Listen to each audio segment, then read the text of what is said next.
Ini adalah case study dari kita kemarin itu kan masih mikro ya, jadi case study-nya juga kan mikro.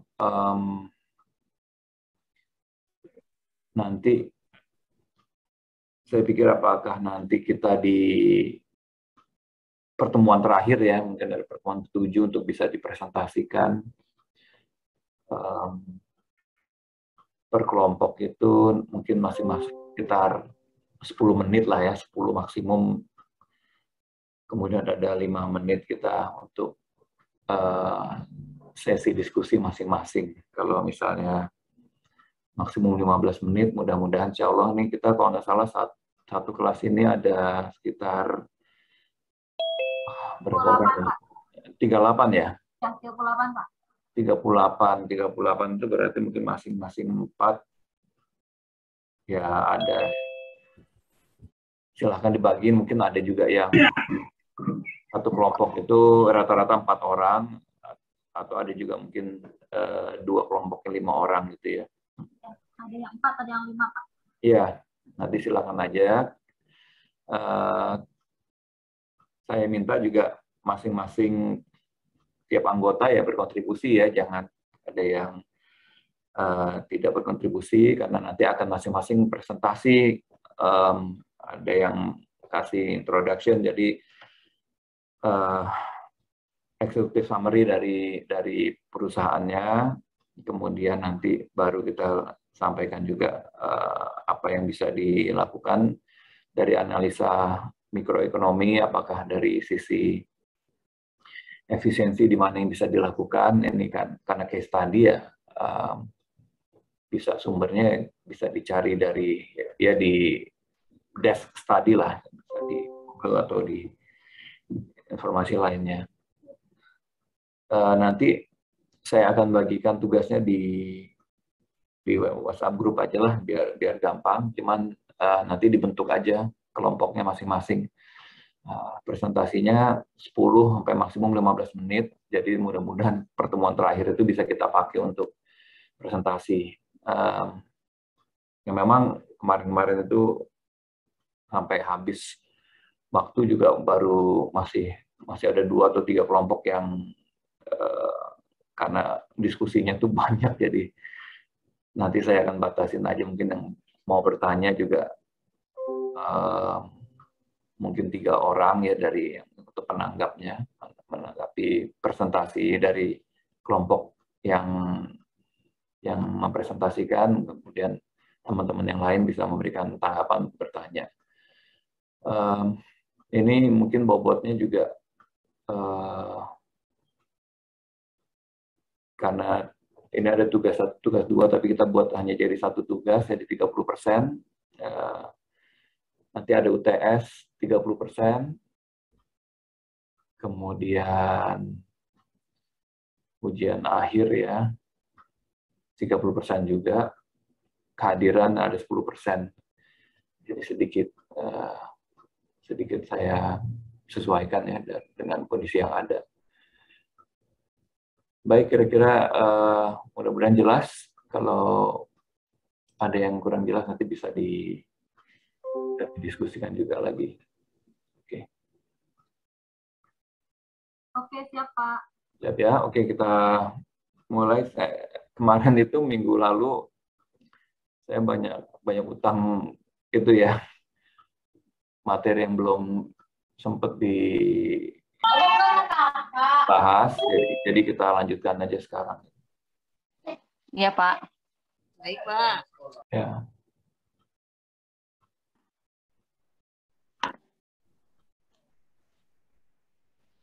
Share screen dulu ya.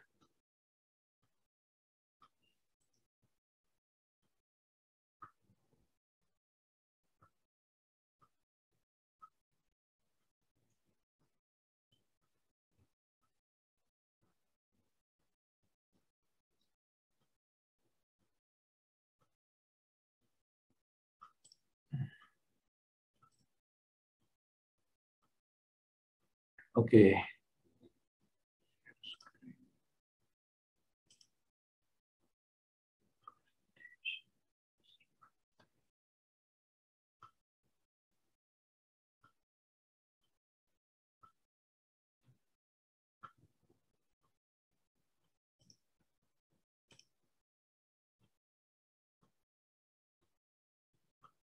Sudah bisa lihat ya, muncul ya? Sudah, Pak.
Baik, bismillahirrahmanirrahim. Assalamualaikum warahmatullahi wabarakatuh. Kita lanjutkan untuk kuliah minggu lalu, di mana kita membahas dari sisi efisiensi produksi, di mana ada beberapa pendekatan ya. Dalam hal ini adalah efisiensi produksi yang dilakukan dengan meminimize biaya produksi dalam jumlah yang sama ya. Kita lihat dalam kurva yang ada di slides. Ini membandingkan antara total cost ya, yang ada sistem bunganya ya, dengan ada beban bunga, dan total cost dengan sistem, di situ ada TC, kalau RS itu di bawahnya adalah revenue sharing atau profit sharing. Kemudian TC ada total cost, di mana ada slope yang di atasnya adalah total cost TCI, yaitu total cost dengan interest, itu dengan sistem bunga.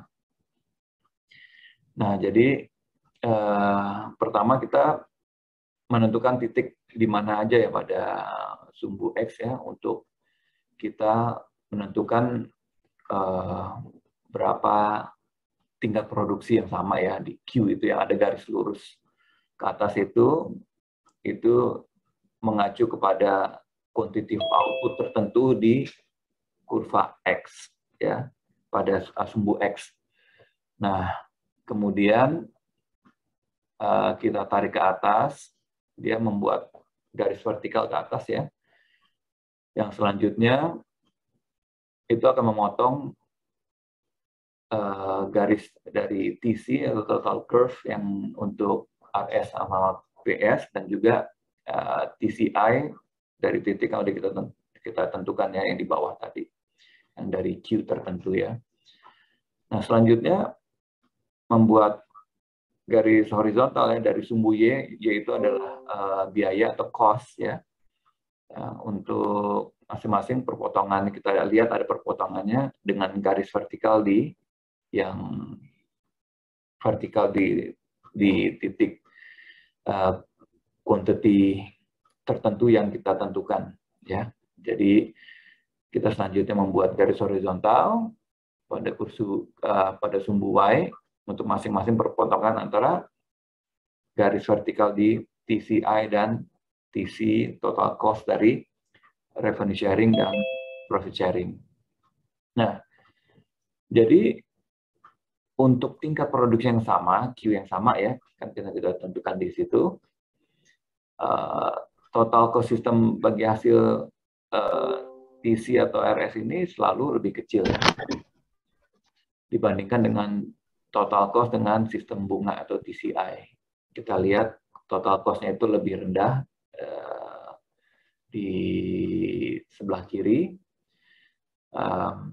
karena keberadaan bunga itu menjadi tambahan cost atau menjadi beban bagi produsen ya. Jadi fixed cost-nya meningkat ditambah sama I atau interest, sehingga TC-nya jadi naik. Jadi kita bisa simpulkan bahwa dari kriteria ini produksi ya dengan sistem bagi hasil itu lebih efisien dibanding dengan sistem bunga. Ya.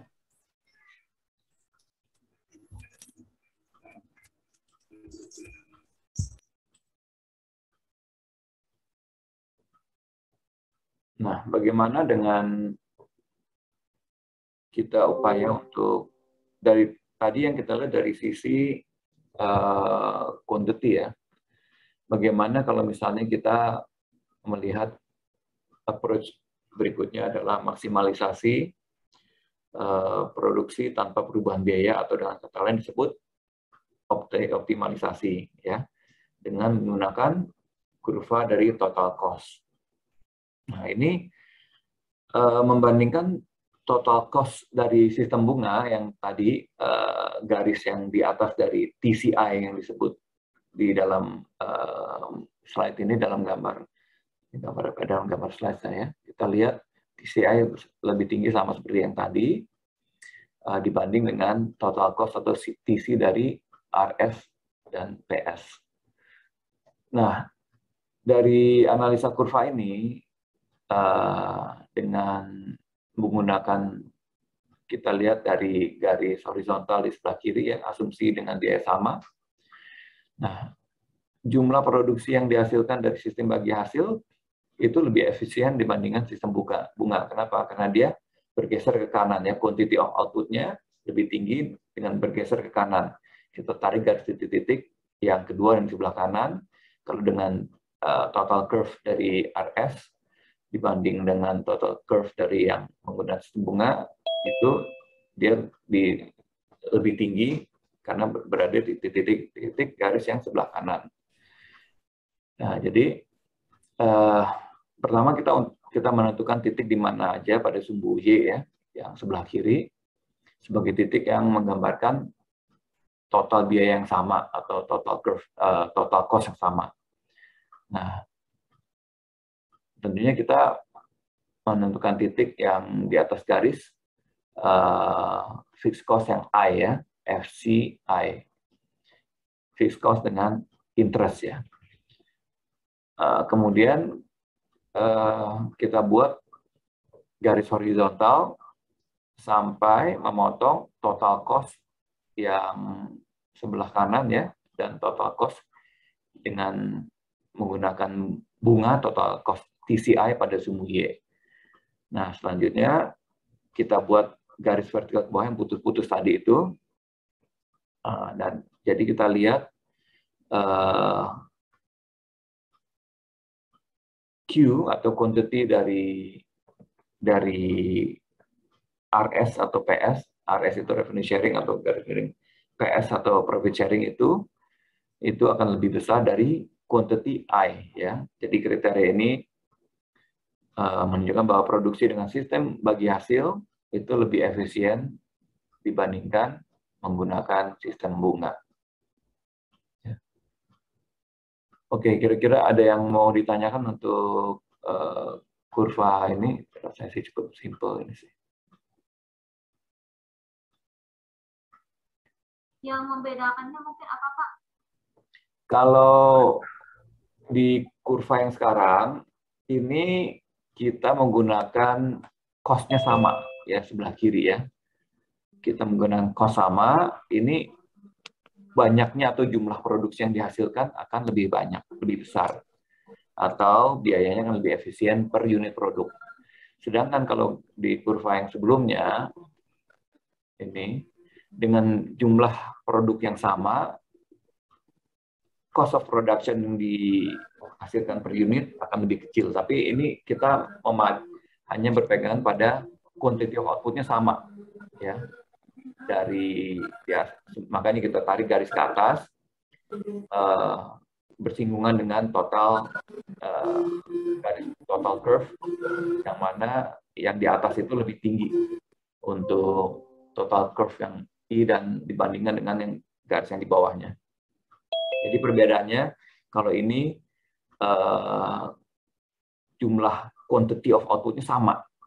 Kalau di slide yang berikutnya ini cost-nya yang dibuat sama, tapi jumlah produksinya lebih besar.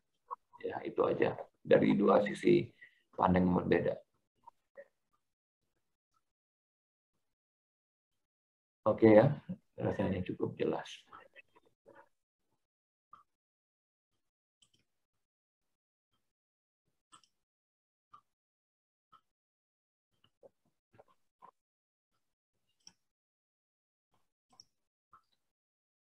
Nah, kemudian kita masuk ke teori penawaran dari ekonomi mikro Islam.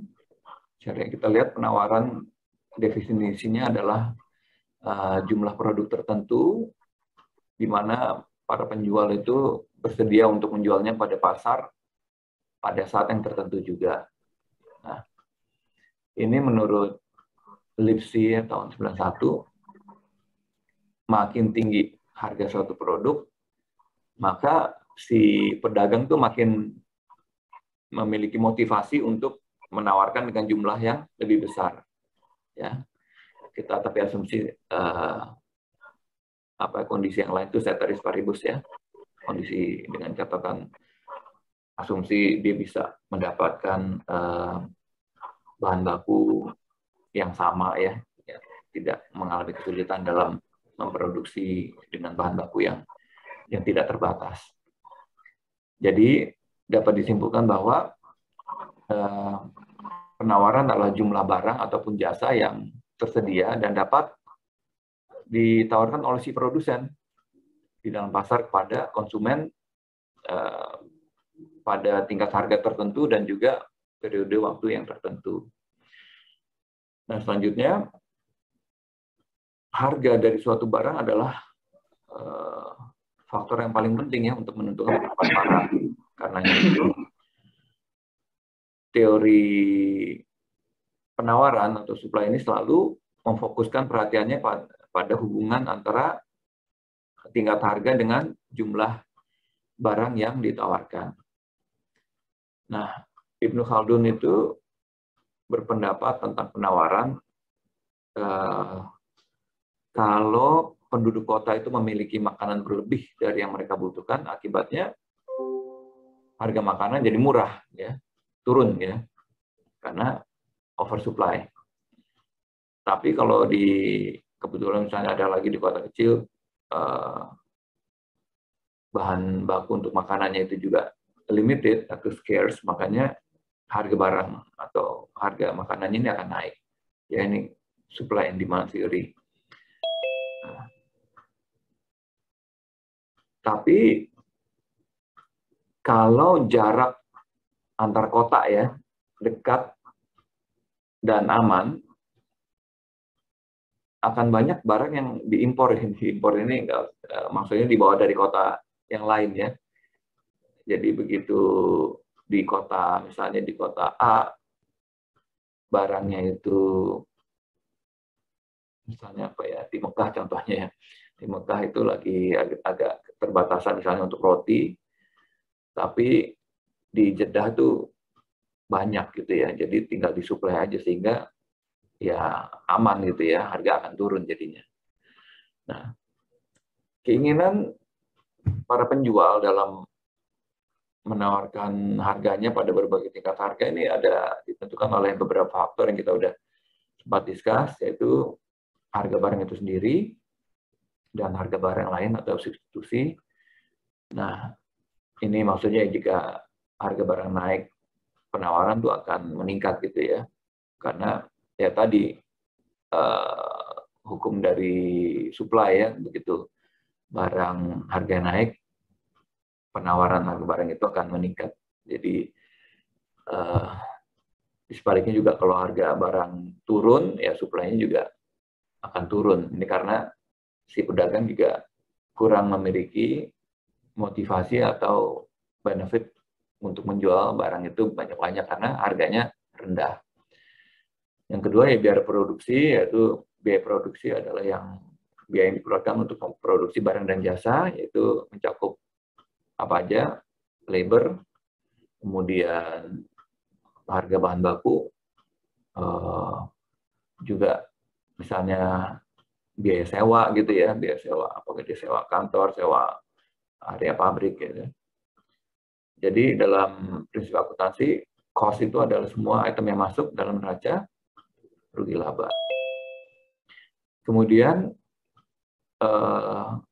bagaimana dengan adanya tingkat teknologi yang digunakan ya. Jadi semakin maju teknologinya ya, mungkin bisa juga meningkatkan produksi dan efisiensinya tinggi gitu ya. Nah, jadi kemajuan teknologi itu dapat mengurangi biaya produksi, ya, meningkatkan produktivitas ya tentunya, dan dalam banyak kondisi juga meningkatkan mutu barang ya, mungkin barangnya lebih akurat, kualitasnya juga lebih seragam gitu ya. Bisa juga menciptakan juga barang-barang baru karena ada teknologinya sudah tersedia gitu ya. Jadi bisa ditawarkan ke pasar dengan adanya bantuan teknologi ini. Kemudian yang berikutnya adalah jumlah penjual ya. Nah, jumlah penjual ini juga memiliki pengaruh besar terhadap penawaran ya. Jadi makin banyak jumlah pedagangnya istilahnya yang mampu menjual pada tingkat harga tertentu, ya otomatis penawaran juga makin banyak ya. Berikutnya adalah kondisi alam. Ya. Kondisi alam ini juga mempengaruhi tingkat harga ya, karena dia mempengaruhi penawaran juga. Kalau kita lihat ada bencana alam, ya tentunya itu akan jadi lebih sulit, ya, barang jadi makin terbatas. Misalnya ada banjir gitu ya, itu akan merusak juga pertanian gitu ya, mungkin di padinya juga jadi gagal panen, sehingga mempengaruhi terhadap suplai beras di waktu tertentu. Berikutnya juga yang mempengaruhi penawaran, kita udah tahu adanya ekspektasi, yaitu misalnya kita udah memperkirakan harga barang akan naik pada masa datang gitu ya. Yang paling gampang contohnya waktu begitu mulai pandemik, masker gitu ya, masker itu jadi barang yang dicari semua orang kan. Nah, banyak juga yang disimpan stoknya untuk dijual di kemudian hari dengan harga yang berlipat kali lebih tinggi ya. Ini yang jadi yang mempengaruhi penawaran. Nah, faktor ekspektasi ini juga pada masa yang akan datang ya, dia bisa memperkirakan itu dia bisa juga oleh si supplier itu dia simpan dulu gitu ya. Dan ini nggak sesuai dengan konsep di dalam ekonomi Islam. Jadi yang ini yang disebut ihtikar ya dalam Islam, penahanan barang produksi dimaksud adalah untuk melindungi harga-harga dari barang-barang tersebut agar ini niatnya begini, supaya produsen tidak mengalami kerugian yang disebabkan oleh rendahnya harga barang ya.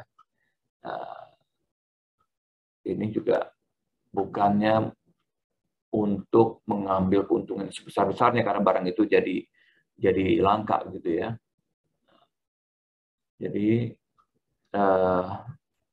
kayak tadi kalau ikhtikar itu nggak boleh karena itu mengabuse pasar gitu ya. Nah, jika penahanan barang bertujuan untuk menimbun barang ketika harga rendah dan menjualnya ketika harga naik, hal ini nggak boleh karena termasuk ikhtikar, ya terlarang dalam Islam. Nah, hukum penawaran juga mengatakan semakin tinggi harga suatu barang ya semakin banyak ya yang ditawarkan oleh penjual, karena si penjual juga pengen jual karena lagi harganya tinggi. Nah, kebalikannya juga seperti yang tadi kita sampaikan. Nah, teori penawaran Islam ini tidak terlepas dari kaidah dan ketentuan yang digariskan Allah kepada manusia dalam melakukan kegiatan produksi ya. Dalam melakukan pengolahan alam, tentunya kita sebagai manusia juga harus senantiasa menjaga kesinambungan ya dengan alam dan kehidupan yang ada di sekitarnya. Jangan sampai melakukan perusahaan, gitu ya. Nah, kegiatan produksi juga dianjurkan terhadap barang-barang yang bermanfaat, tentunya diolah secara halal dan dibenarkan dalam syariat. Nah, tidak dibenarkan melakukan kegiatan produksi yang kalau kita konsum itu menimbulkan kerusakan pada orang lain. Ya, memang ini banyak juga contohnya eksploitasi dari satu sumber daya di satu daerah, misalnya seperti penambangan emas, begitu ya, itu juga akan merusak lingkungannya dan juga menimbulkan bahaya juga bagi orang lain yang tinggal di situ ya, dari kandungan-kandungan chemical yang dipakai di sini tidak dibenarkan dalam Islam.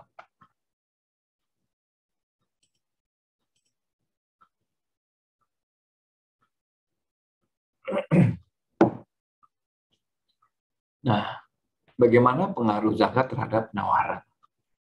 Jadi,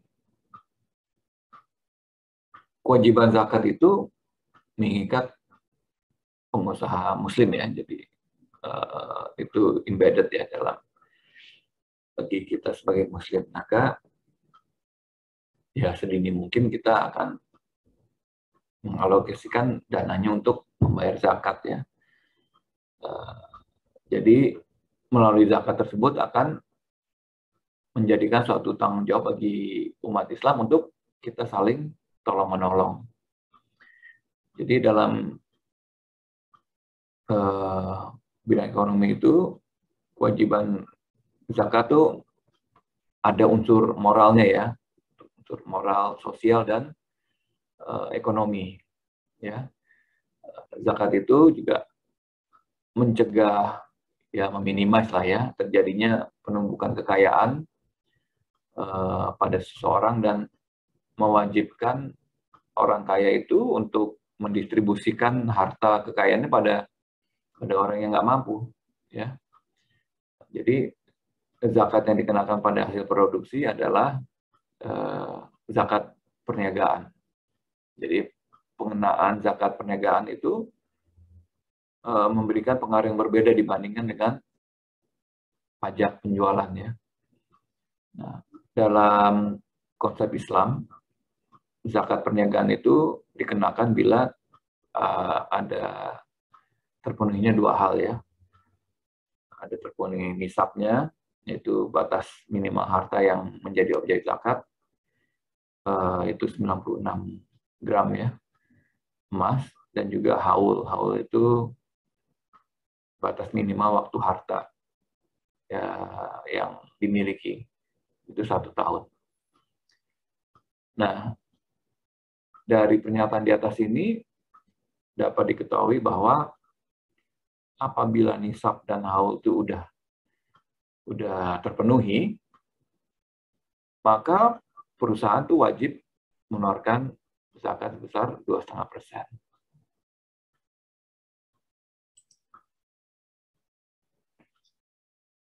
Nah, objek zakat perniagaan ini adalah berupa barang yang bisa diperjualbelikan. Jadi, dalam ilmu ekonomi ini berarti menjadi objek zakat perniagaan itu adalah revenue ditukarin biaya, ya, itu marginnya lah ya. Nah, sedangkan dalam komponen biaya, ulama tuh ada juga yang berbeda pendapat ya, ada juga ulama yang berpendapat bahwa biaya tetap yang boleh diperhitungkan itu hanya fixed cost-nya aja. Ada lagi yang berpendapat ya hanya variable cost-nya aja gitu ya. Jadi kalau pendapat yang pertama, kalau hanya yang hitung biaya tetap juga boleh diperhitungkan, jadi objek zakat itu jadi economic rent. Kalau pendapat yang kedua, di mana objek zakat itu hanya variable cost saja, ini berarti quasi rent atau hanya producer surplus ya. Nah, pendapat mana yang digunakan atas objek zakat ini nggak mempengaruhi terhadap average total cost ya, yang berarti nggak ada juga pengaruh terhadap profit yang dihasilkan. Di mana pengenaan zakat perniagaan ini sama sekali tidak memberikan pengaruh terhadap marginal cost-nya, yang berarti nggak memberikan pengaruh juga terhadap kurva penawaran tadi.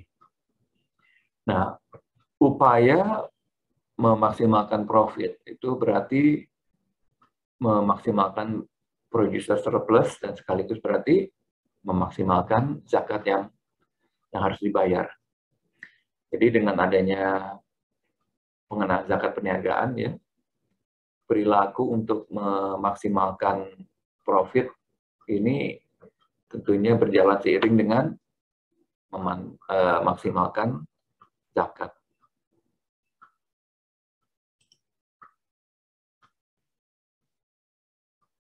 Kemudian kita lihat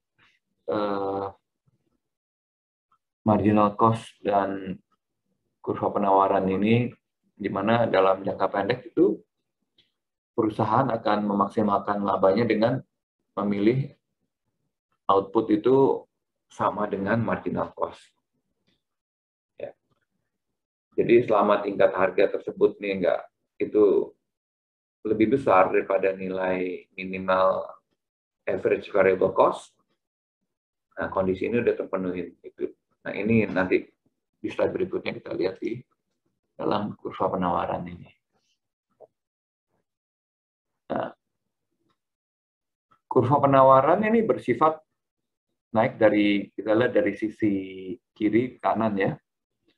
Dari sisi kiri bawah naik, ke kanan atas yang disebabkan karena adanya hubungan positif antara harga dan jumlah barang yang ditawarkan. Makin tinggi harga ya, kayak kita lihat tadi, makin banyak insentif buat si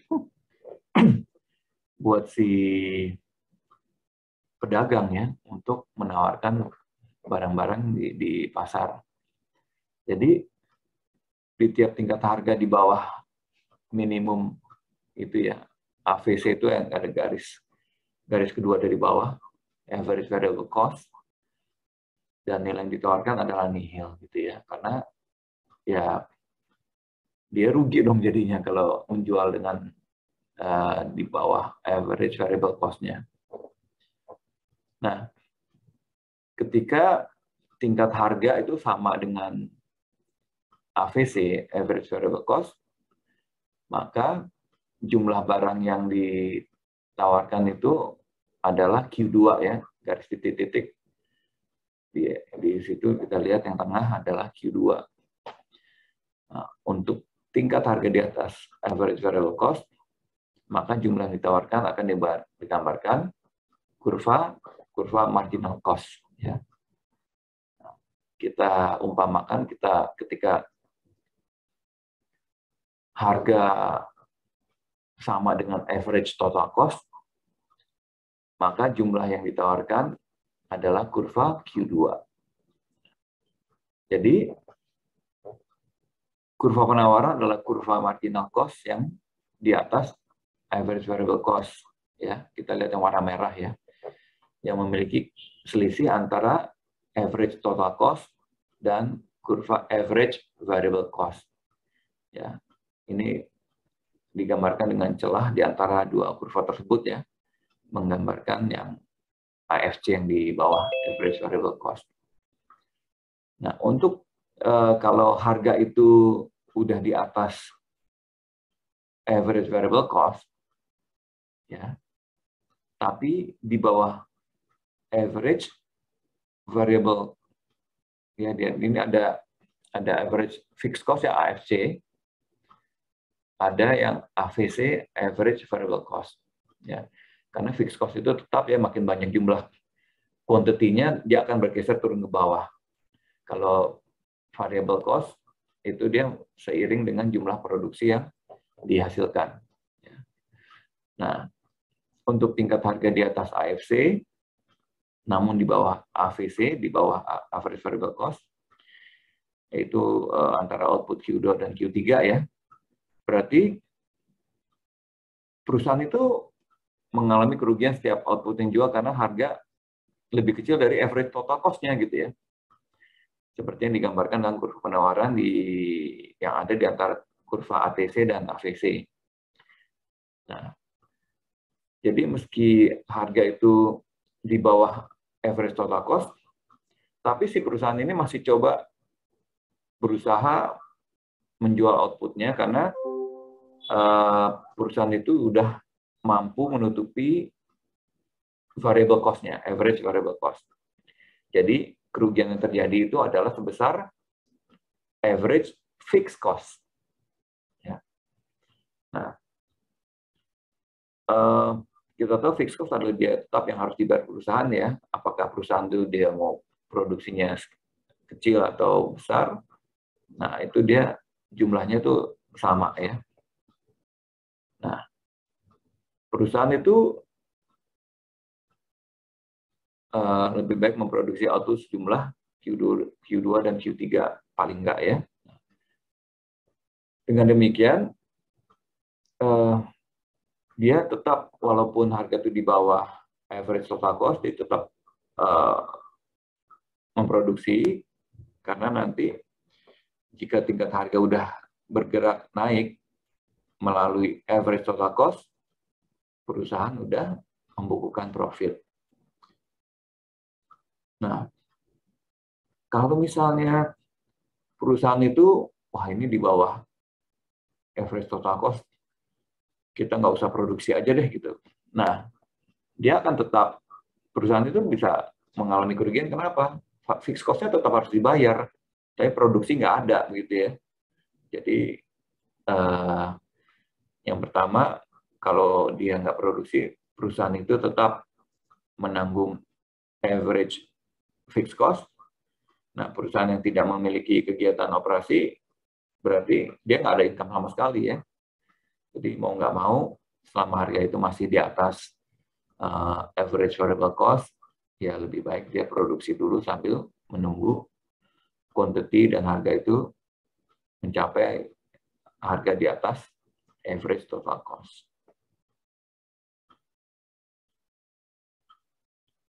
Mungkin ada yang mau tanya di sini?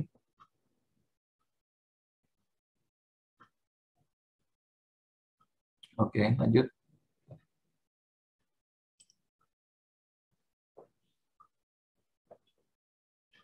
Berikutnya, producer surplus. Ini merupakan selisih antara total revenue dengan total variable cost ya. Jadi kita menghitung cara pertama dengan cara matematis ya, total revenue adalah hasil kali P ya, price kali Q. Q itu quantity. Dan untuk total variable cost adalah hasil kali AVC, average variable cost, dikalikan dengan Q. Q itu quantity ya. Jadi selisih keduanya dapat digambarkan dengan segi 4 yang diarsir ya, yang di gambar sebelah kiri, gambar 1. Yaitu hasil kali antara P minus average variable cost.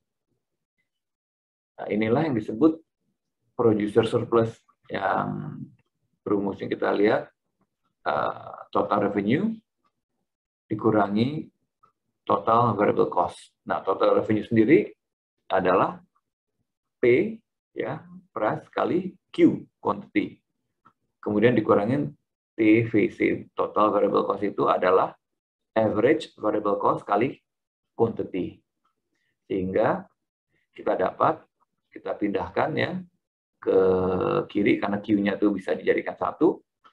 Jadi P price kurangin average variable cost kali Q. Itu yang disebut producer surplus. Nah, cara kedua untuk menghitung producer surplus itu dengan memperhatikan variable cost untuk memproduksi satu unit output yang sama dengan marginal cost pada jumlah output satu unit. Ya.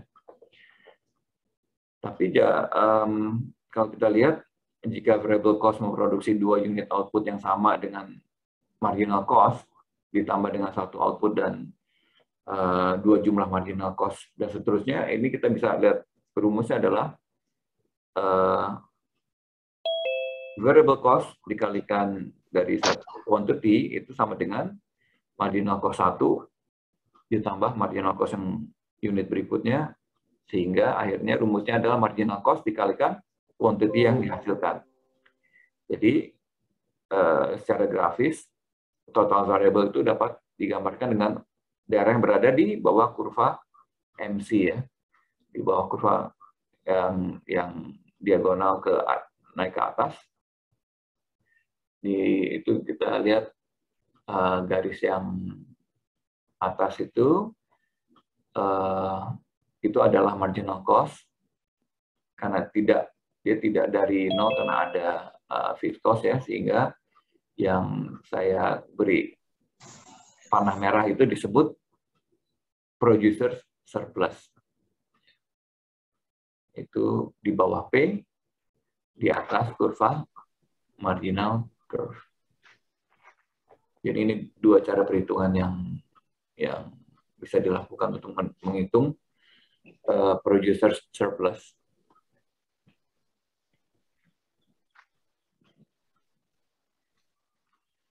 Oke, ada yang mau tanya? Iya Pak, saya masih belum paham sih Pak, mungkin untuk contoh realnya Pak, kalau untuk penggunaan producer surplus yang cara pertama dan cara kedua, mungkin bisa diberikan contoh real gitu Pak dalam satu kasus? Ini mesti ngitung soalnya. Jadi kalau misalnya ini kita sama aja. Jadi kalau misalnya kita memproduksi satu barang, itu kan kita memiliki ada marginal cost-nya. Untuk contoh gambar 1.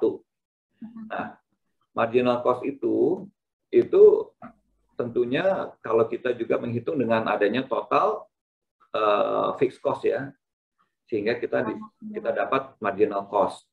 Nah, dalam gambar yang kiri, garis yang merah ya ini ya, terlihat merah, itu adalah marginal cost. Nah, kalau yang biru itu average variable cost.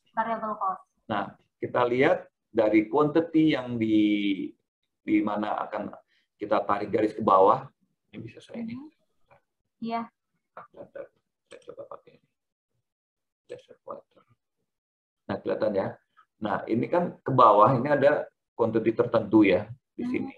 Nah, kita dengan adanya kurva marginal curve ini dan adanya average variable curve. Average variable curve ini adalah perhitungan dari biaya variabel rata-rata dibagi sama quantity produksi yang dihasilkan ya, dibagi jumlah yang dihasilkan. Nah, ini kan kita dapat kalau misalnya dia memproduksi misalnya di sini, misalnya ini 1 atau 2 lah, 2 cost-nya itu rata-ratanya dibagi berapa lah, dia berapa biayanya dibagi misalnya 2 unit. Nah, dia masih tinggi, tapi begitu nanti dia mencapai 3 unit, average variable cost-nya tuh akan turun gitu ya. Nah, kemudian akan berjalan pada titik ini. Marginal curve juga gitu. Kenapa marginal curve ini lebih tinggi? Karena ada fixed cost kan yang ditambahkan. Nah, jadi dengan seperti ini, kalau misalnya kita harga itu bisa berada di titik ini kita lihat sebagai producer surplus atau keuntungan buat si perusahaan. Nah, kalau untuk yang gambar 2, ini kan supply ini adalah, garis ini adalah marginal cost-nya. Ya. Nah, di mana kalau misalnya harga itu ada di titik ini, titik P, nah, dengan quantity kita ambil, ini karena di sini ada keseimbangan ya, kita lihat ya. Ini keseimbangan ya, ada titik keseimbangan antara supply dan demand-nya. Nah, disinilah kalau yang sebelah kiri kan ini. Ya. diagram ini yang diarsir ini adalah jumlah berapa producer surplus kita. Nah, kalau yang di perhitungan berikutnya ini adalah di sini nih dia producer surplusnya. Nah, kita mesti lihat, selalu ingat yang vertikal ini kan akses vertikal ini adalah yang Y ini kan adalah merepresentasikan harga di pasar ya. Nah, ini harga pasar. Jadi harga pasar ini bisa bergerak naik turun. Nah, tapi quantity ini bisa bergerak sesuai dengan produksi yang dihasilkan oleh si pabrik atau perusahaan. Nah, dia bisa akan mengexercise di sini. Kalau misalnya harganya itu berada di antara ini, ya, yang bergerak di sini, maka daerah sini adalah berapa yang disebut producer surplus dari perusahaan tersebut. Ya, bedanya itu perhitungannya aja. Kalau ini pakai marginal cost curve dengan average cost curve yang di gambar 1. Kalau yang 2 ini menggunakan dari marginal cost sama dari supply and demand yang ada di pasar. Ya. Ini Pak, Assalamualaikum. Waalaikumsalam, Pak Muslim. Iya, saya nanya nih Pak. Itu kalau kita hubungkan dengan break even point itu ada nggak ininya di sini titik temunya nggak Pak ya? Ya, kalau break even point itu di mana si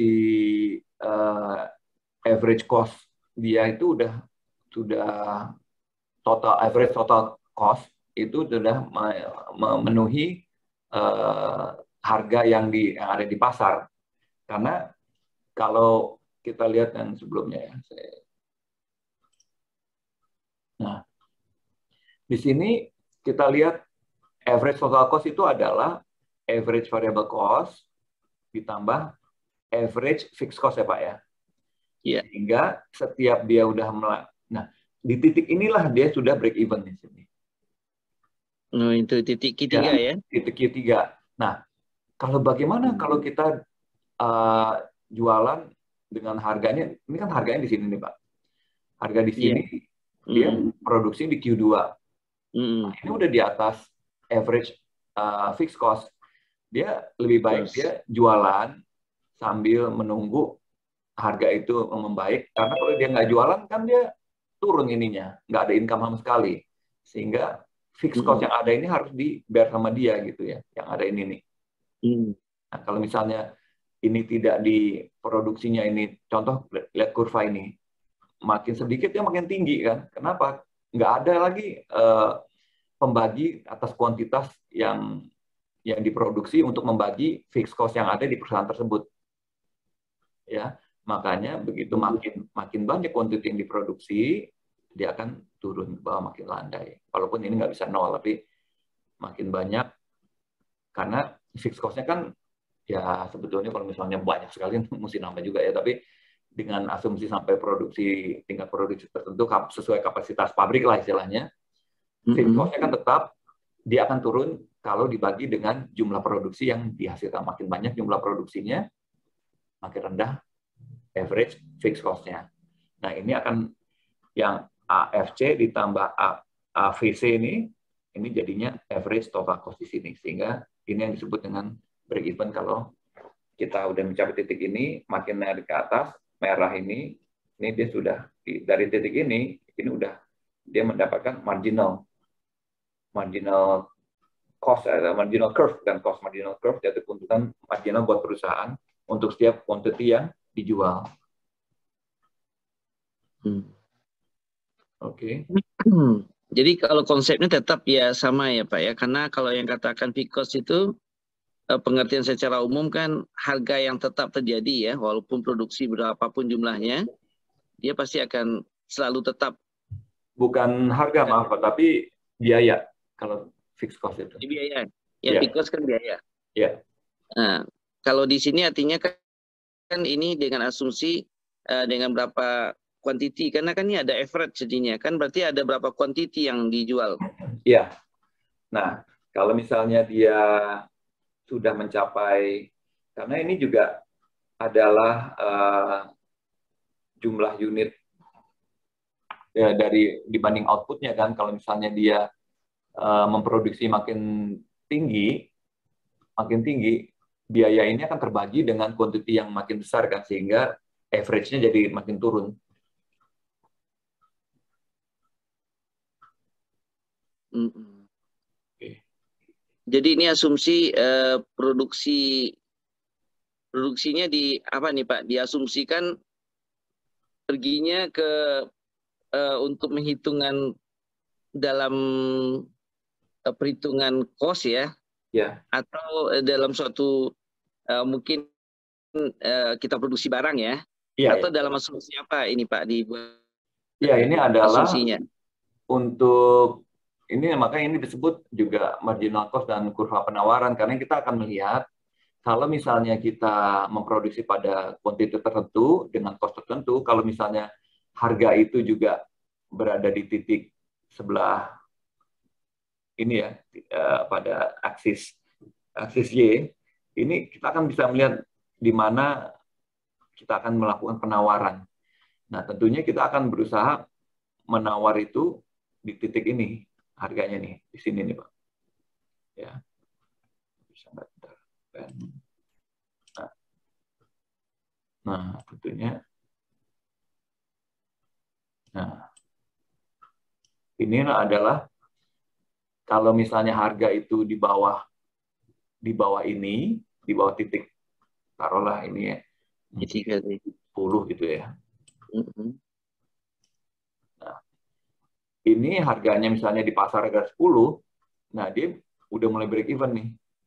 Tapi kalau misalnya harga pasar itu di bawah ini, sedangkan cost of production dia juga masih di sini, average total cost dia juga untuk average variable cost aja di sini gitu. Misalnya angkanya ini taruhlah 9 gitu ya.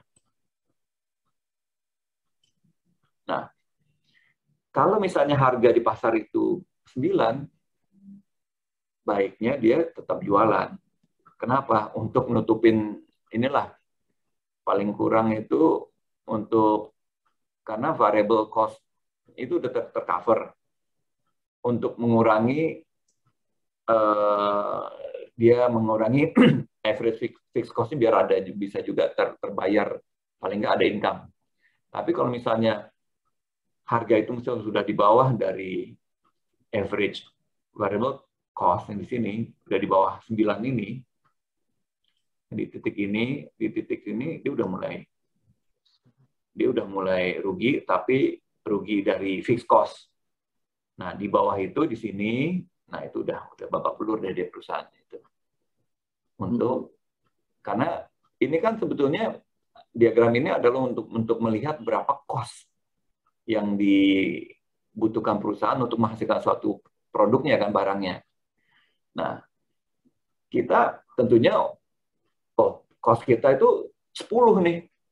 Kita mau jual minimum 11 dong gitu kan. Tapi bagaimana pasar? Kalau misalnya harga di pasar itu harganya 9, ya kita nggak bisa paksa kan. Kecuali kita monopoli misalnya. Oke, bensin kita paksa naik nih, kata Pertamina, sorry bos, harga minyak dunia naik, cost production juga naik.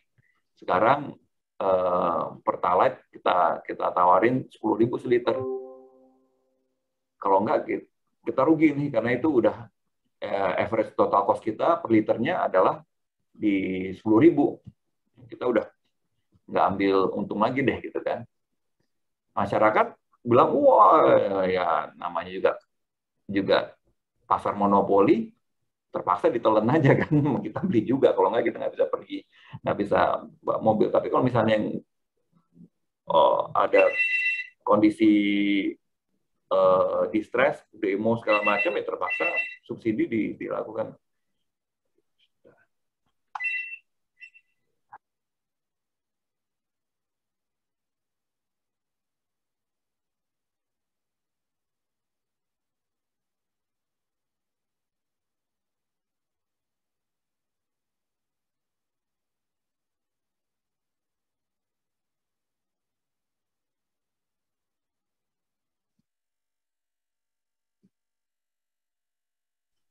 Oh ya, Baik, kira-kira begitu Pak Muslim. Iya. Ya, tapi mungkin saya perlu ini Pak, untuk ke teman-teman ya. Ini produksinya artinya kita ini masuk dengan asumsi ini kita cuma retail atau memang produksi gitu. Karena kan kalau produksi kan ada suatu perbedaan ya. Harga itu tergantung juga kualitas barang kita gitu kan. Gimana segmen market kita gitu. Market segmen kita. Kalau ini apakah trading ininya asumsi barangnya atau memang kita punya pabrik sendiri gitu? Ini asumsi kalau kita memproduksi Pak Muslim. Jadi produksi ya. Pak Muslim itu punya usaha yang memproduksi, taruhlah memproduksi sepatu begitu ya. Iya. Nah, tapi kalau misalnya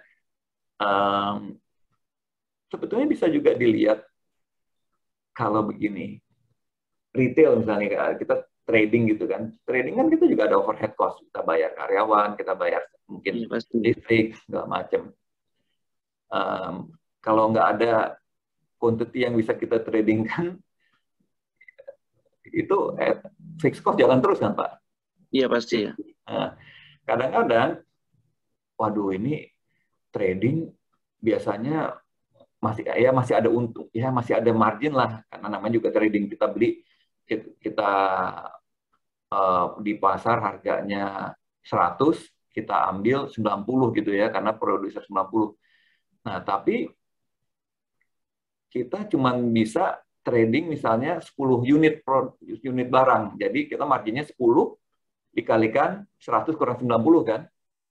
Jadi kita dapat margin 100. Tapi overhead Pak Muslim untuk kantor, bayar staff segala macam itu 150. Gitu kan. Nah, itu berarti masih ada income tapi di fixed cost nggak ketutup. Gitu. Pak Muslim bilang, wah kalau kayak gini nggak usah aja deh kita dagang. Nggak usah kita dagang deh.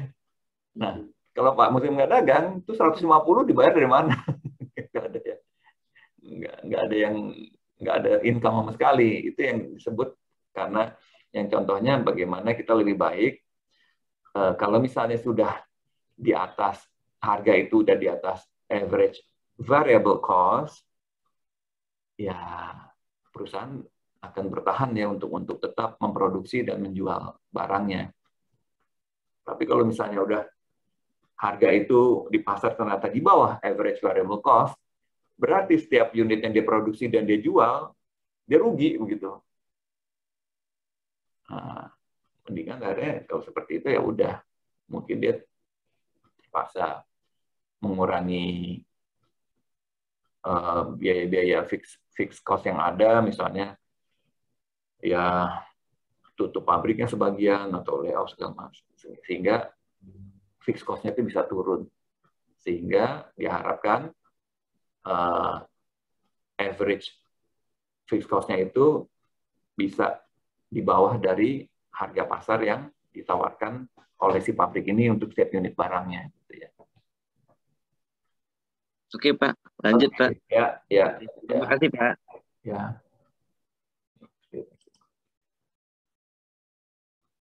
Oke.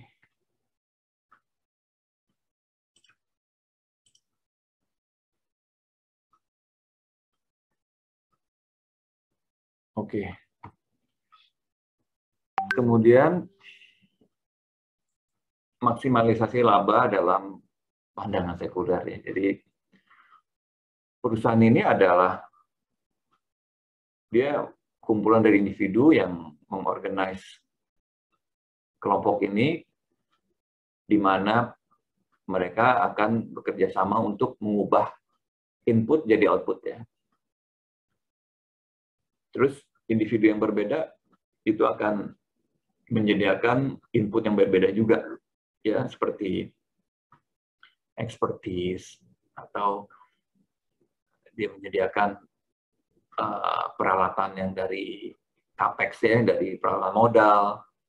Nah, itu dengan harapan mendapatkan return ya dari atau imbalan dari melakukan hal ini. Nah, karena itu kita tahu perusahaan itu kita bisa asumsikan memiliki tujuan utama yaitu untuk optimize atau maximizing profit. Nah, perusahaan yang memaksimalkan laba adalah perusahaan yang memilih baik input ataupun outputnya dengan tujuan untuk meraih economic rent, ya, maksimum economic rent atau maksimum laba ekonomi yang maksimum. Jadi perusahaan itu menjadikan selisih antara pendapatan total dan biaya ekonomi tentunya marginnya itu sebesar mungkin. Jadi hasil produksi atau output itu merupakan hasil kerjasama antara beberapa faktor ekonomi, yaitu modal dengan tenaga kerja, ditambah juga input-input lain yang dibutuhkan. Nah, atas dasar ini, maka dalam pencapaian hasil outputnya nanti juga harus memberikan kontribusi yang fair, ya. Bagaimana kontribusi dari masing-masing input yang dimasukkan untuk menghasilkan output tersebut. Ya. Jadi dalam teori ekonomi kapitalis atau sekuler, ya, disebutnya dalam hal ini biasanya dia menggunakan pendekatan yang impersonal dalam kegiatan distribusi. Nah, pendekatan ini terutama berlandaskan pada strength di pasar sendiri, ya, sebagaimana yang diatur oleh kompetisi untuk menjadi suatu pembagian yang fair, ya, dari suatu produksi dengan komponen-komponen input atau komponen-komponen yang untuk menghasilkan produksi itu. Selanjutnya, bagaimana dengan teori ekonomi Islam? Nah, pada teori ekonomi Islam itu maksimalisasi laba itu diperlakukan sebagai produk keseluruhan dikurangi depresiasi dan gaji minimum, ya, sebagai laba antara pekerja dan pemilik modal yang paling penting atas dasar keadilan. Nah, karena ini ya, makanya bunga tuh tidak mendapatkan tempat, ya, dalam perolehan laba di sini. Nah, dalam bidang ekonomi, orang itu dapat menyatakan bahwa keadilan itu menuntut penggunaan sumber daya dengan cara yang merata. Sehingga tujuan kemanusiaan itu dihargai secara universal. Di mana yaitu dengan memenuhi kebutuhan umum, lalu pertumbuhan yang optimal, kemudian ada juga pemenuhan lapangan kerja, terus pemerataan pendapatan dan kekayaan, ya, di masyarakat, dan juga terwujudnya economic stability. Nah, kalau dalam pandangan ekonomi sekuler, kita lihat maksimalisasi laba itu sebagai, ya, tadi impersonal, ya, kondisi rasional yang tidak berhubungan dengan kesejahteraan individu-individu. Jadi si bisnismen ini atau usahawan ini akan bersaing untuk memperoleh, ya, laba pribadi, sehingga kesejahteraan sosial itu agak terkesampingkan, ya. Nah, argumen ini yang membuat laba itu sebagai sifat dasar terpenting bagi perusahaan di ekonomi konvensional atau ekonomi istilahnya sekuler, ya. Jadi sekali lagi, perusahaan akan memperoleh kekuatan harga dan maksimalisasi laba. Nah, biasanya tuh sering juga menimbulkan konflik, ya. Nah, tapi konflik ini dapat di-minimize kalau konsep laba itu dilakukan dengan cara berbagi hasil atau sharing.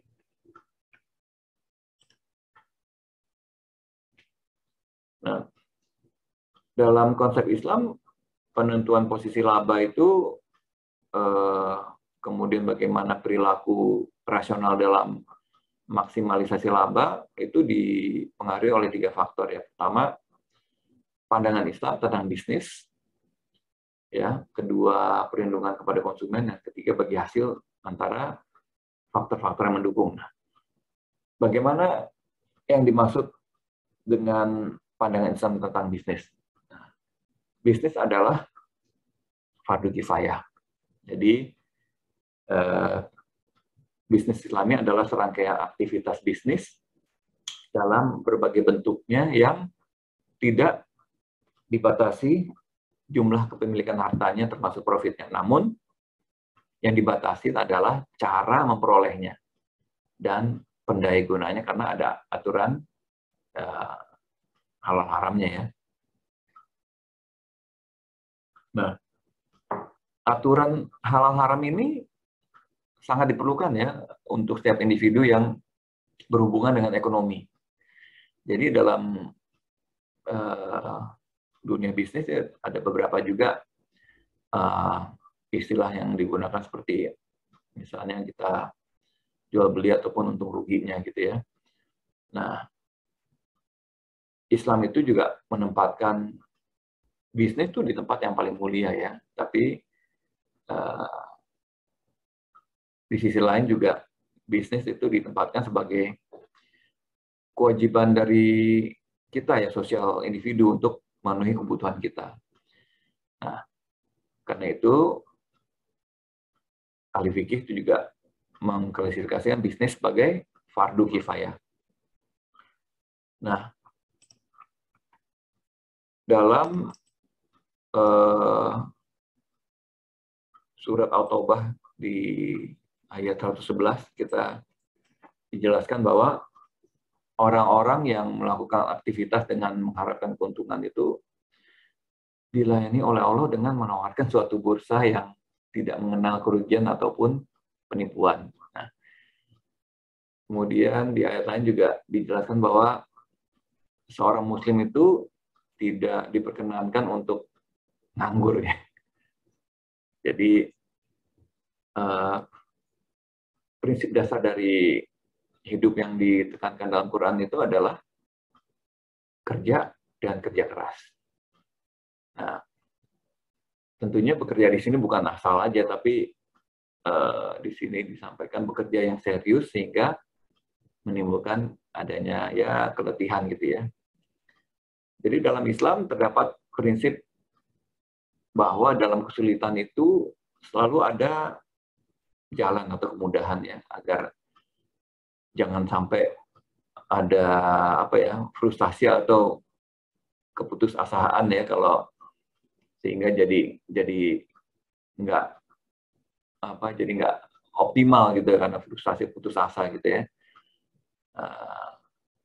Juga dalam Islam itu dijelaskan bahwa setiap amal tidak akan terjadi atau tidak akan berarti tanpa disertai iman. Nah, di dalam surat Al-Jumu'ah ayat 9-10 diartikan bahwa berbisnis dilakukan dengan tidak mengesampingkan ya kewajiban kita untuk beribadah ya, supaya dapat mencapai tujuan yang hakiki, yaitu profit atau keuntungan yang dijanjikan oleh Allah Subhanahu wa taala. Nah, dalam bisnis Islami yang terpenting adalah kita itu berupaya untuk menemukan nilai ibadah yang berdampak pada perwujudan konsepnya itu rahmatan lil alamin. Jadi dalam Islam itu diajarkan pula bahwa dalam berbisnis selain mengejar keuntungan, kita juga harus berorientasi pada masa depan. Dengan demikian, visi yang kita di masa depan ini merupakan satu etika yang pertama dan utama yang digariskan dalam Quran. Sehingga kita itu bisa mengetahui apa yang akan terjadi pada masa yang akan datang ya. Ya, dengan harapan tentunya kita untuk menjadi manusia yang lebih baik. Nah, kemudian perlindungan konsumen. Perlindungan terhadap konsumen itu merupakan tindakan yang berhubungan atas berbagai kemungkinan terjadi penyalahgunaan ya atas kelemahan yang ada di konsumen gitu ya. Jadi penyalahgunaan itu dapat terjadi sebelum transaksi berlangsung. Jadi sebelum, pada waktu transaksi ya itu bisa bisa berupa tipu muslihat, dan juga setelah transaksi. Nah, dalam Islam itu diharamkan melakukan tindak penipuan terhadap konsumen ya. Oleh karena itu dalam Islam itu dibuat aturan berupa perlindungan terhadap konsumen ya. Yang antara lain pertama, perlindungan terhadap pemalsuan dan informasi yang tidak benar. Ya. Dalam Islam itu kebenaran dan keakuratan saat promosi itu harus sesuai dengan keadaan produk. Jadi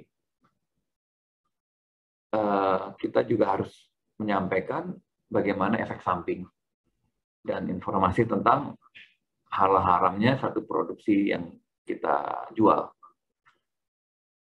Lalu perlindungan terhadap hak pilih dan nilai tukar yang tidak wajar ya. Hal ini berkaitan dengan perlindungan terhadap suatu tindakan pemaksaan dalam memilih satu barang gitu ya, akibat mekanisme pasar yang tadi, mekanisme pasar yang monopolistik. Kayak tadi contoh,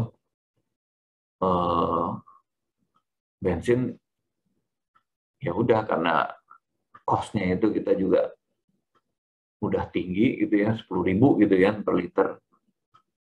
Itu maksudnya 10.000 total cost kita ya, termasuk average cost dan variable dan fixed cost-nya udah masuk semua.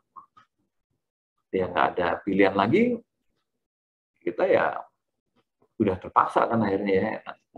Karena itu pemerintah juga dalam hal ini bisa memberikan intervensi dengan memberikan subsidi gitu ya. Nah, yang berikutnya adalah perlindungan terhadap keamanan produk dan lingkungan sehat. Jadi hal ini berkaitan dengan risiko yang timbul akibat penggunaan produk yang ditawarkan. Jadi selain itu, perlindungan atas pencemaran lingkungan yang terjadi juga atas aktivitas produksi menghasilkan di pabrik kita juga itu harus kita sangat perhatikan ya, jangan sampai terjadi. Nah, yang berikutnya adalah perlindungan atas alat ukur yang tidak tepat ya. Hal ini berkaitan dengan ketepatan kualifikasi barang yang diminta. Jadi dari beratnya, isinya, kandungannya ya, semuanya itu harus jelas disampaikan dalam labelnya, label kemasannya biasanya. Kemudian hak untuk mendapat advokasi, yaitu bantuan dan penyelesaian sengketa. Hal ini berkaitan dengan adanya kemungkinan kalau misalnya terjadi pelanggaran dan tidak dapat diselesaikan dengan jalan musyawarah ya gitu ya. Jadi jalan terakhir melalui peradilan. Ini misalnya ada barang yang tidak sesuai dan jadi sengketa gitu ya, tidak sesuai baik dengan kuantitinya atau cacat sehingga bisa aja menimbulkan bahaya atau kerugian besar gitu ya. Nah, itu si konsumen harus mendapatkan bantuan untuk advokasi dan penyelesaian sengketanya. Kemudian juga perlindungan atas penyalahgunaan keadaan. Jadi hal ini dapat terjadi karena kepepet gitu ya, apakah karena adanya ya kayak contoh pandemi gitu ya, sehingga mau nggak mau itu harus dibeli gitu ya. Nah, jadi keunggulan untuk informasi produk ya, ini kondisi bagaimana mungkin si pedagang itu lebih istilah lebih pintar dari konsumennya gitu ya, bisa juga ini membuat kerugian buat si konsumennya. Nah, kemudian hak untuk mendapatkan ganti rugi. Nah, hal ini berkaitan dengan cacat barang ya atau kerugian yang disebabkan atas pemakaian produk. Karena banyak si pelaku usaha itu nggak peduli. Ini contohnya lucu ya, nggak lucu sih, tapi yang kayak kita beli barang di Tokopedia gitu ya, dia memberikan juga perlindungan juga, barang itu diterima dalam kondisi baik, benar apa enggak gitu kan. Nah, sebelum kita mengkonfirmasi itu dalam waktu 3 hari kita dikasih kesempatan untuk mengkonfirmasi, kalau enggak kita bisa klaim gitu ya. Kenapa? Karena dananya itu belum diteruskan kepada si penjual gitu ya.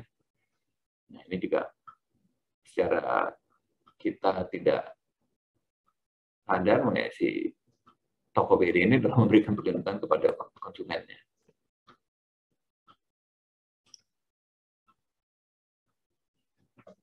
Nah, kemudian bagi hasil di antara faktor yang mendukung ya, di mana dalam masa akan datang diperkirakan sistem profit sharing ini akan jadi pola yang dominan ya dalam organisasi bisnis. Ya, karena kenapa? Karena profit sharing itu berpotensi untuk meningkatkan efisiensi, keadilan, dan stabilitas dalam produksi.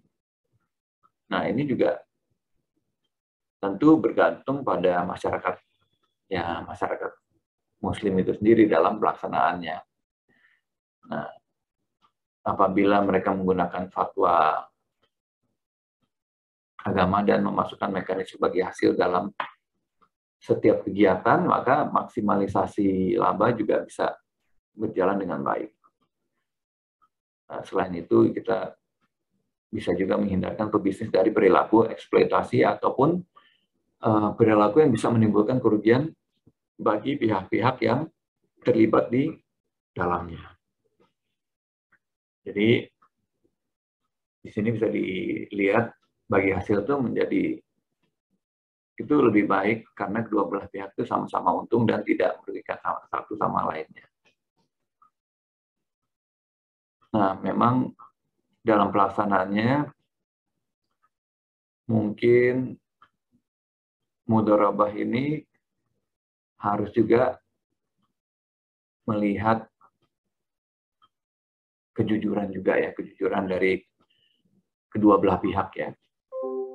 Ingat waktu minggu lalu dari siapa ya, Mbak Heni itu ada contohnya bagi hasil sama teman mitranya gitu kan. Begitu baru berjalan berapa waktu, partnernya ini udah bilang, wah ini merubah.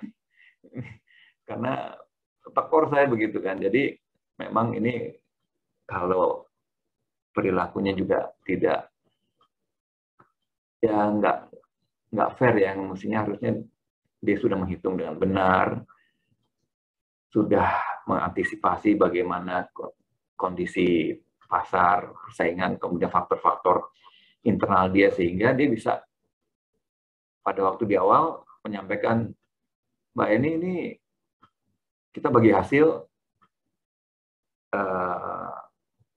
40-60, mudaritnya dapat misalnya 60 begitu ya, pengelola 60, karena saya juga capek kan, saya masak, ini cari pasar, segala macam, 40. Nah, begitu udah berjalan, wah, jangan deh, 5% aja ya, seperti itu. Jadi nggak benar ya. Nah, memang untuk pelaksanaan ini memang bergantung lagi kepada masing-masing pihak, supaya mungkin dia di awal nggak niat gitu ya, untuk mengabuse atau ya, dibilang nipu juga saya nggak mau bilang nipu ya, tapi dia harus bisa juga menghitung dengan benar, sehingga memberikan proposal bisnis itu kepada investor ya, atau partner untuk bagi hasil itu juga yang jangan asal gitu ya, baru jalan, wah ini capek nih, saya mau yang lebih gede dong, ini nggak bisa seperti itu. Oke.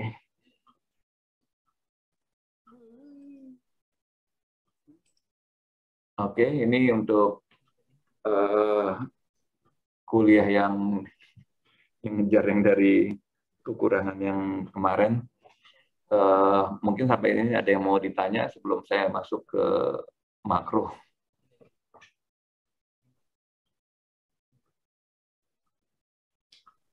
Bisa Pak, saya bertanya Pak. Oke, silakan Mbak ini. Assalamualaikum warahmatullahi wabarakatuh. Untuk apa yang slide yang sebelumnya itu tentang hak dari konsumen, itu kan ada perlindungan hak mendapatkan advokasi dan penyelesaian sengketa. Nah, ini semisal kita sebagai konsumen itu membeli sebuah barang, khususnya biasanya yang berhubungan dengan elektronik, tidak tahu itu laptop atau sejenisnya, kita nggak paham sebagai konsumen bahwasanya ada barang itu yang garansi resmi dan ada barang BM, artinya non garansi atau garansi toko. Nah, di tengah perjalanan ternyata ada masalah. Apakah kita sebagai konsumen otomatis hilang hak hak untuk garansi itu karena kita tidak tahu, ketidaktahuan kita dalam terhadap barang tersebut. Nah, ini kembali kepada, karena ini saya lihat juga saling terkait. Contohnya, hak atas konsumen itu untuk mendapatkan informasi yang benar. Nah, misalnya di awal dia udah mencantumkan ini jual TV gitu ya, LED, mereknya misalnya mereknya Samsung gitu ya. Tapi disampaikan di sini, saya ambil contoh kayak kita yang gampang lah di Tokopedia begitu ya. Nah, ini adalah garansi toko katanya. Garansi toko 1 minggu misalnya gitu kan. Nah, dia sebetulnya kalau misalnya ada apa, garansi toko dia akan bisa dikembalikan gitu kan. Tapi kadang-kadang kita bisa juga kurang teliti, nggak ngeliat, harusnya kita lihat ada garansi, itu garansi toko. Ternyata harusnya garansi dari distributor resmi gitu ya. Misalnya garansi dari, contohnya Samsung Indonesia-nya. Kalau misalnya dia sebut di situ informasinya sudah akurat, ini garansi toko, ini kan akan diberikan pengembalian produk dalam waktu 1 minggu, ya kalau ada ini. Atau disebut ya kita akan bantu urusin gitu kan, akan bantu urusin. Atau juga dia tulisnya garansi resmi. Garansi resmi itu harusnya informasinya udah dari distributor resmi, jadi dari Samsung Indonesia. Tapi begitu udah dipakai, garansi resminya itu 1 tahun. Udah dipakai 6 bulan, tahu-tahu mati gitu kan. Kita klaim ke Samsung Indonesia-nya, wah ini nggak ada datanya. Ini sebetulnya BM nih, barang black market begitu kan.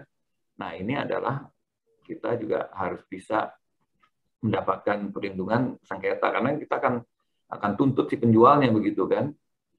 Nah, tapi di sini di Indonesia ini mungkin ada juga lembaga perlindungan konsumen ya, cuman mungkin untuk kasus-kasus tertentu yang cukup besar yang bisa mereka handle. Kalau yang kecil-kecil begini, misalnya belinya di Tokopedia, kita komplain di Tokopedia tentu akan memblacklist mereka begitu ya, tapi terbatas nih kan. Dia bilang ya ini udah saya nah ada juga dia kadang-kadang memberikan jaminan asuransi atau garansi elektronik begitu ya yang bisa ditambahkan. Nah, tapi juga untuk advokasi dari ya belum tentu lembaga ini selalu bisa melihat atau melindungi, memberikan servisnya terhadap konsumen-konsumen yang mungkin retail seperti yang tadi contohnya itu Mbak ini. Jadi ya agak sulit ya, tapi bisa juga penipuan-penipuan itu memang kadang-kadang suka terjadi juga. Nah, biasanya kalau misalnya seperti itu, komplain ke Tokopedia-nya kadang-kadang juga lebih teliti lagi, langsung ngecek ke distributor untuk nomor serinya gitu ya. Nah, kadang-kadang begitu. Kita dapat barangnya, kita cek nomor serinya nggak ada. Nah, itu si Tokopedia masih ada waktu 3 hari untuk ngeblok gitu kan. Sehingga si penjual dananya tuh nggak ditahan gitu ya. Dibalikin ke Mbak ini dananya. Ini TV gue balikin nih, barangnya nggak bener gitu kan. Nah, itu juga mesti dari si penjual itu ininya, tanggung jawabnya. Nah, ada portal-portal atau market tertentu yang bisa memberikan perlindungan seperti itu, tapi ya kita juga, konsumen juga harus bisa teliti juga untuk melindungi dirinya, kira-kira gitu. Ya, terima kasih. Terus gini Pak, untuk misalnya untuk masalah kita sebagai penjual untuk pengambilan laba atau nanti kita untuk menaikkan konsumen untuk tertarik kepada kita sampai kita melakukan yang namanya bakar-bakar uang, itu secara Islam seperti apa Pak? Jadi akhirnya kan ketika bakar-bakar uang pun seringkali adalah merugikan sesama penjual. Artinya akhirnya konsumennya itu membeli di barang-barang yang dijual di bawah harga. Nah, itu saya kadang-kala masih berpikir apakah itu bisa dilakukan kita sebagai muslim untuk bakar-bakar uang itu. Terima kasih. Ya, memang ada yang sempat kita ada di slide mana nih ya, atau nanti slide berikutnya. Jadi kadang-kadang ada caranya seperti gini. Si pedagang itu dia pakai tangan orang lain, pihak ketiga, seolah-olah membeli lebih murah di tempat dia dengan tujuan supaya pedagang lain tuh nggak laku gitu ya. Nah, secara nggak langsung ya kayak tadi kayak bakar uang dulu gitu ya. Dia jual untuk menggrab pasar ya. Misalnya contohnya misalnya mobil lah gitu ya. Jual mobil, dia kasih diskon besar gitu ya untuk periode tertentu. Tapi diskon ini terpaksa dilakukan misalnya kenapa? Untuk ngabisin barang gitu ya, ngabisin stok dia. Karena kalau dia nggak ngabisin stoknya dengan diskon besar, dia akan mengalami kerugian. Misalnya udah ganti tahun, unit model baru tuh akan masuk begitu kan. Sehingga biasalah sebelum model baru masuk, dia akan clearance sale istilahnya gitu ya. Sehingga ya ini dalam strategi korporasi ini biasa dilakukan. Nah, untuk dalam Islam memang sebetulnya ini juga dalam kembali yang saya pegang adalah apakah kita itu melakukan penzoliman terhadap pihak lain. Kalau misalnya juga kita melakukan bakar uang itu menjual produk dengan harga rugi istilahnya, dengan tujuan juga untuk menghabisi kompetisi, sehingga pedagang-pedagang lain juga hancur, jadinya terpaksa saling buang. Kenapa? Kenapa kita bisa bakar uang? Karena kita punya kapasitas atau kemampuan pendanaan yang besar gitu ya. Sehingga kita bisa jual dengan harga rugi dalam satu kuantiti tertentu atau satu periode tertentu kita jual rugi dulu gitu kan. Setelah itu pedagang lain habis kan karena nggak sanggup lagi bertahan. Nah ini tidak dibolehkan dalam Islam. Tapi misalnya dalam kondisi tertentu memang si perusahaan itu juga dia terpaksa menjual dengan harga diskon untuk menghabisi stok karena dia ada unit lain yang akan masuk, ya itu saya rasa sih tidak dilarang ya, selama niatnya bukan untuk menghabisi, menzalimi pihak lain gitu ya, kira-kira itu. Mungkin Pak Tabrani silakan. Baik, terima kasih Bapak. Saya izin bertanya, kalau sistemnya kayak gini gimana Pak? Ini terjadi bagi jasa potong barbershop. Jadi dia itu bikin sebuah marketing, barbershop bukan, fotografer. Jadi dia itu bilang bahwa silakan berfoto sepuasnya, tapi bayarnya seikhlasnya. Tapi sebelum itu dia harus DP dulu. Nah, itu dalam pandangan Islam itu gimana, Pak? Fotonya sepuasnya, tapi bayarnya seikhlasnya, gitu, Pak. Tapi untuk booking tempat dan waktu harus DP dulu 50.000. Nah, itu gimana? Menarik juga nih. Ada yang saya pernah dengar, silakan datang makan sepuasnya, bayar hanya 10.000 gitu kan, hampir sama gitu ya. Saya nggak melihat, ya kembali, apakah dengan dia menjalankan ini ada kaidah syariah yang kita langgar gitu ya. Pertama, dia menjelaskan dengan jelas kalau mau foto sepuasnya boleh, tapi bayar satu harga, atau istilahnya bayar tiket masuk lah 50.000 gitu kan. Apakah dia melakukan ini dengan satu pemaksaan, karena misalnya kalau orang itu tidak masuk ke situ, tidak masuk ke toko dia, misalnya karena orang ini dia lakukan di tempat pendaftaran pekerja yang harus memberikan pas foto misalnya gitu kan, nggak ada lagi saingannya gitu kan, orang lain juga nggak punya tempat, orang-orang lain bisa juga kan bawa pas foto dulu gitu kan, atau foto yang di sebelum, tapi ini kondisinya dia harus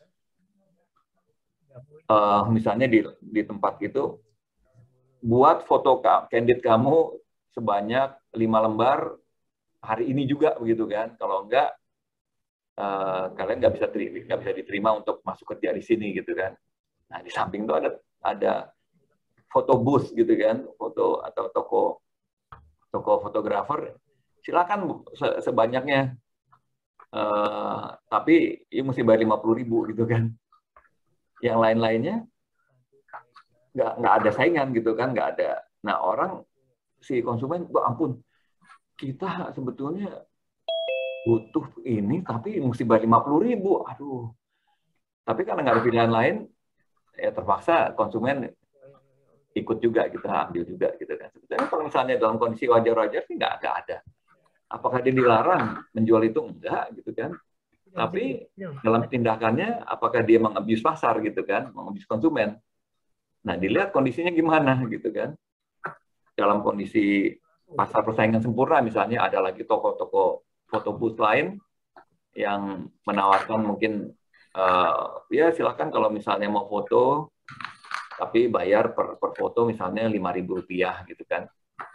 Nah, kembali ke konsumen kan, dia mau foto banyak-banyak, tapi bayar 50.000. Atau foto cuma 3 biji, 3 lembar, tapi bayar 5.000 per lembar gitu kan. Ya.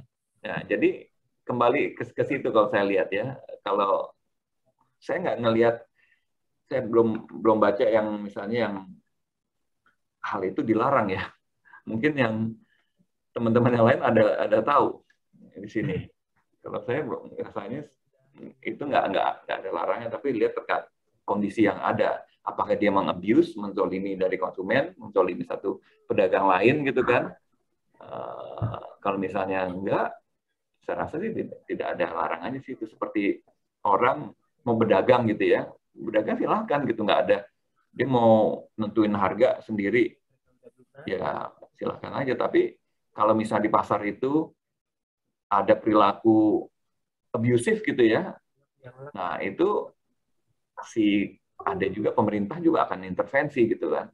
Kalau hajat masyarakat itu terganggu gitu ya, karena ini pemerintah akan intervensi. Misalnya kayak contoh kemarin PCR atau antigen gitu kan, harganya 250.000 gitu untuk antigen. Padahal di India tuh cuman 100.000 begitu kan. Akhirnya pemerintah intervensi kan, nggak boleh, lu paling mahal coba 75.000 gitu kan. Ikut bisa juga gitu kan. Berarti kan selama ini memang mereka si penyedia jasa tes ini mendapatkan keuntungannya luar biasa besar gitu kan. Ada yang saya kenal juga langsung bisa beli rumah 2 begitu kan. Seperti itu aja. Ya ini menyiksa sebetulnya, zolim gitu kalau saya lihat seperti itu. Tapi kalau misalnya dalam kondisi biasa kita mau tes kolesterol gitu misalnya gitu kan, ada yang mengenakan biaya 100.000, ada yang kenain 200.000. Pemerintah ngatur nggak? Enggak. Kenapa ya? Karena itu nggak masyarakat juga tidak kepepet, nggak harus gitu ya. Ini kita misalnya mau berdiam mesti pakai antigen, kalau nggak ya terpaksa akhirnya antigen dengan harga mahal gitu. Pak Tabrani. Kalau kemarin itu Pak, saya lihat di YouTube ya. Jadi banyak fotografer yang dia mengkritik keras gitu. Mereka yang melakukan hal tersebut. Nah, jadi saya pikir apakah ini termasuk doror gitu Pak, atau tidak? Karena saya nggak begitu familiar dengan lingkungannya, apakah memang bisa ada doror di situ ya? Karena dia membayar masuk satu seperti kita makan di Hanamasa gitu ya. Oke, untuk itu boleh makan sepuasnya, bayar 120.000 begitu kan. Kalau nggak mau ya udah gitu kan. Nah, apakah mungkin Pak Tabrani bisa lihat apakah ada satu keterpaksaan atau satu kondisi yang menzolimi fotografer yang lain dalam hal ini? Merasa tersaingi aja sih Pak, gitu, kalau kita lihat arah pembicaraannya. Iya. Ya kembali seperti itu ya. Memang apakah selama ini masyarakat juga si konsumen itu terzolimi gitu kan? Kalau misalnya konsumen terzolimi nggak boleh. Tapi apakah juga ini seperti oligopoli gitu ya? Pasar fotografi ini apakah seperti oligopoli, dia masuk hanya beberapa produsen atau beberapa player yang biasanya menikmati untung besar, tapi dengan adanya si satu terobosan ini untuk mengambil pasar yang lain, dia jadi dihujat sama yang lainnya. Banyak faktor kondisinya sih, jadi mesti kita lihat ya. Kalau misalnya selama ini oligopoli yang misalnya ada 5 player gitu ya, 5 fotografer yang menikmati untung besar dari situ terhadap pasar gitu kan. Nah, ada satunya ini bikin grecok aja gitu kan, merusak pasar gitu istilahnya. Tapi konsumen lebih senang gitu karena lebih terjangkau, dan juga si yang lain-lainnya juga tadinya menikmati untung besar tetap menikmati keuntungan, hanya menurun gitu kan. Saya saya nggak melihat ada yang itu ya, yang dilarang seperti itu. Oke. Baik, ini udah jam 3.20, kita break dulu untuk asar. Bagaimana? Ya Pak, sholat dulu Pak. Oke, kita sholat Iya dulu Pak, ya. sholat dulu. Ya, berapa lama ini kita breaknya? 20 menit? 20 menit cukup. Oke, 20 Pak, menit. buat sholat jamaah Pak. Masjid. Oke, di masjid. Oke, kalau gitu. 30 menit. Ya deh. Kalau 30 menit udah hampir jam 4 Pak. Iya, jam 4 Iya, kita mulai kuliah baru, Pak. Iya, jadi 15 menit atau 15 menit aja? 15 cukup Pak. Oke. 15 cukup mungkin Pak. Oke, 15 menit ya. Nanti kita balik lagi jam 3 ya 3.40 lah ya. Oke. Oke Pak. Oke. Assalamualaikum warahmatullahi wabarakatuh. Oke Pak, izin sholat Pak. Ya, silakan.